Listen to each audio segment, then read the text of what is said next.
101 on using 360 quick connect. Traditional pulls, you're looking straight down the pole. All you see is the pole in the middle of your shot. With 360 quick connect, turn it this way, and now all of a sudden you can put your hand out to the side and you're still in the frame, and the pole's not in the middle of your frame, so you can see where you're going more.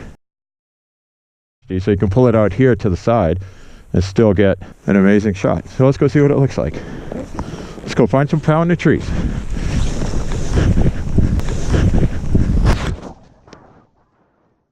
See the difference in the shot when you're not centered in the frame. All of a sudden it's a way more dynamic shot, and the trees are pretty good today too.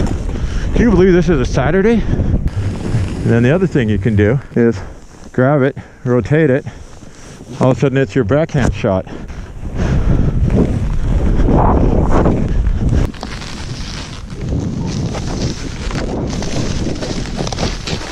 Woo! A little tight.